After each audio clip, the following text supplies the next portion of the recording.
બાવળા તાલુકાના બગોદરાથી મોટા સમાચાર સામે આવી રહ્યા છે. બગોદરા પ્રાથમિક શાળાની ઘોર બેદરકારી સામે આવી છે. શિક્ષિકા દ્વારા વિદ્યાર્થીને માર મારતા ધોરણ 5ના વિદ્યાર્થીના હાથે ફ્રેક્ચર થયું હોવાનું માહિતી સામે આવી રહી છે. વિદ્યાર્થીને ઢોર માર મારતા 112ને જાણ કરવામાં આવી હતી. આ ઘટનાની પૂછપરછ બાદ જાણવા મળ્યું છે કે આની પહેલા પણ વિદ્યાર્થીને માર મારવામાં આવ્યો હતો. આવી રીતે વિદ્યાર્થીને માર મારવાનો હક કોણે આપ્યો? જો કોઈ મોટી ઘટના બની હોત તો એનો જવાબદાર કોણ? જેથી સરકારશ્રીને નમ્ર વિનંતી કે વધુ તપાસ હાથ ધરી આગળની કાર્યવાહી કરવામાં આવે. બ્યુરો રિપોર્ટ, મકવાના મહેન્દ્ર, ગુજરાત શક્તિ ન્યૂઝ. આપની સ્કૂલમાં એક વિદ્યાર્થીને મારવામાં આવ્યો, કહેશો સાહેબ આ બાબતે? નમસ્કાર.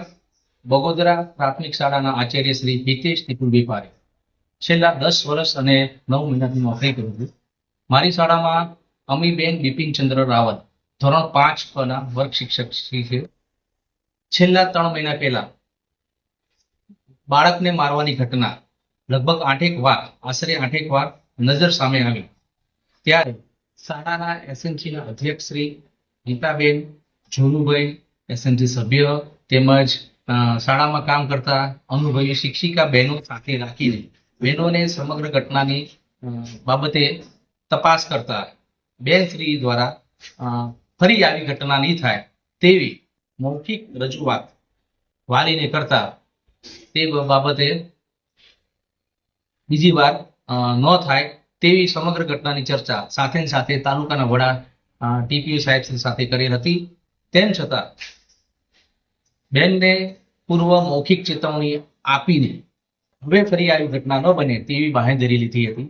આજ રોજ જાણવા મળ્યું કે બેને ફરી પાછું એક બાળકના જમણા હાથમાં ઈજા પહોંચાડેલ.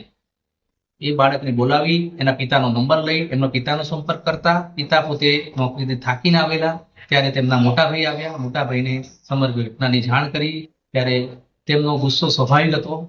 તેમ છતાં આચાર્યના વડા તરીકે, શાળાના વડા તરીકે મેં એમને ખાતરી આપી બેનને જ્યાં જે રીતે કાઉન્સેલિંગ કરવાની જરૂર પડશે કાઉન્સેલિંગ કરીશું.